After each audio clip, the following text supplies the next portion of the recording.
Hey y'all, so we're back out on the same lake we fished yesterday for part 2 of how to catch cold front bass. If you don't know what I'm talking about, check out the video right here. This is part 1, but today it's 40 degrees, a lot colder than it was yesterday, and these fish are probably going to be doing something just a little bit different, so let's go figure them out.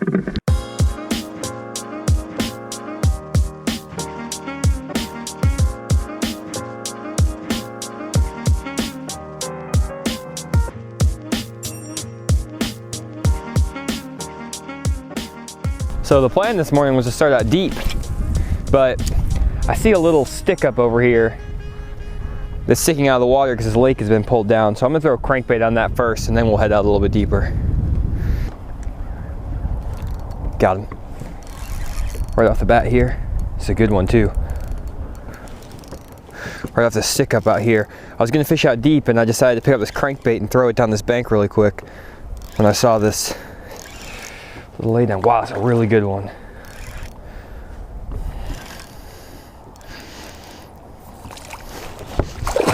Don't get off, bud. There we go.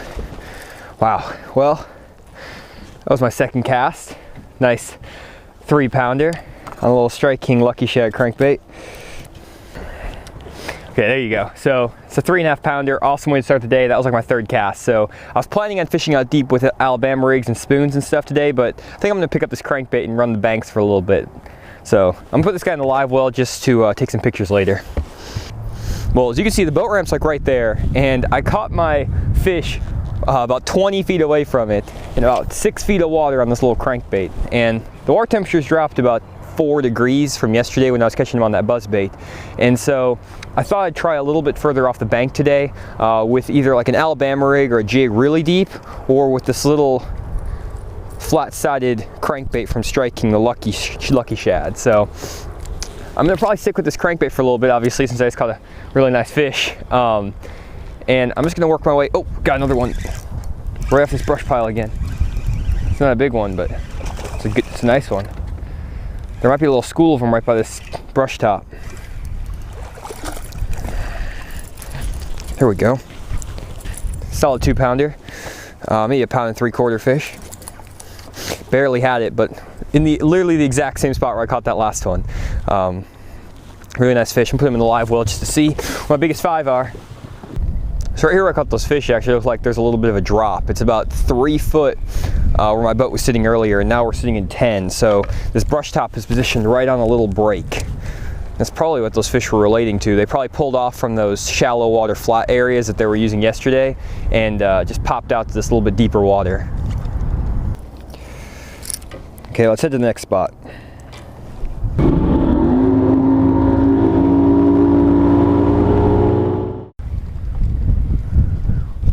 Got him. Good one. Actually, I don't know if it's a good one. I just say that every time, I guess. Oh, it is a good one.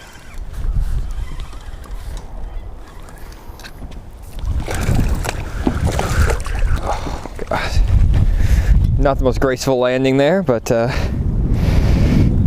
another really nice one. I was fishing off the end of this. There's a little rock jetty that sticks out from this point, and it's in about 8 foot of water right now, 6 to 8 foot of water, and there's some brush tops on the top. So I was just throwing this crankbait right over those brush tops. So put this guy in a live well, and we'll get a picture later.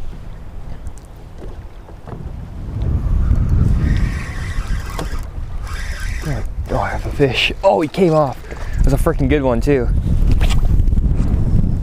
I thought I had like a plastic bag or something. He was not fighting at all. There's a little school of fish right here. Got him. That's a good one. Next cast in that spot. I got a really good one. Don't jump fish. Oh my gosh. That's a stud. Don't get in the trolling motor.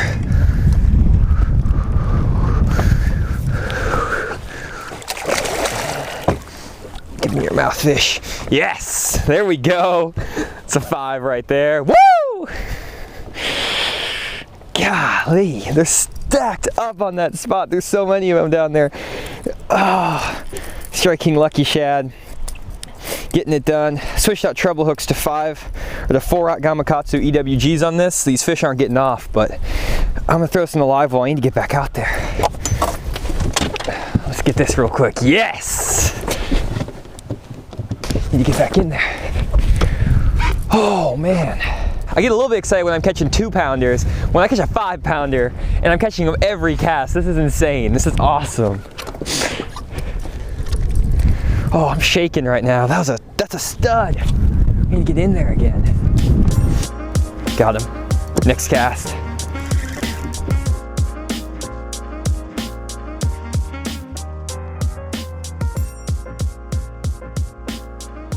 Oh, dude, they're biting every cast down there. So basically what this spot is it's a rock jetty basically. It sticks out in the middle of this lake and is about 4 foot on top, and then, oh, got him. I can't even get a sentence out. But anyways, it's a rock jetty, and there's a flat on the back side of it, and then it drops off into the creek channel here in about 8 foot, and there's rocks and sticks and stuff all over the top of it. So what I'm thinking is happening is that all these fish were up shallow, kind of like you saw yesterday. I was catching them on that buzzbait up on those shallow flats, and once this cold front rolled through, they wanted to move to that little bit deeper water, and so they pulled off these banks and just moved out here in the middle around this rock and this brush, which probably holds a little more heat. It's just a really ideal spot to catch them right now in this cold front. So this is the bait I was throwing today. It's just a Strike King Lucky Shad in the chrome blue color. This bait dives about 6 feet deep, and I switched out the stock treble hooks for 4/0 Gamakatsu EWG hooks. And this bait's really hard to throw on bait casting equipment in the wind, so I opted to go with a spinning rod today. And for the spinning rod, I'm just using a 7-foot medium action rod with a 10-pound braided line main line, and then I'm tying that to an 8-pound test leader using an modified Albright knot, and that's what I was using today. Well, it looks like these fish finally stopped biting on this spot, but I ended up catching 10 fish on 10 consecutive casts here, which is ridiculous, and that 5-pounder. And I ended up catching about 15 or 16 fish total. So obviously cold front conditions can be really tough, but if you find the right area, you can really get on them. So what I'm gonna do right now is I'm actually going to graph over this spot for y'all so that next time you're in cold front conditions, maybe you can replicate this pattern and catch more fish.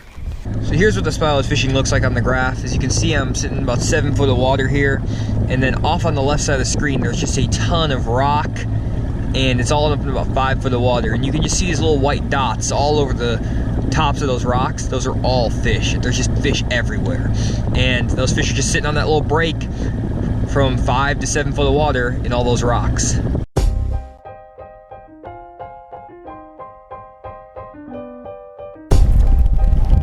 Got him. Oh, wow. What is this? Got him. Big one. Really big one. Woo! Dang! Holy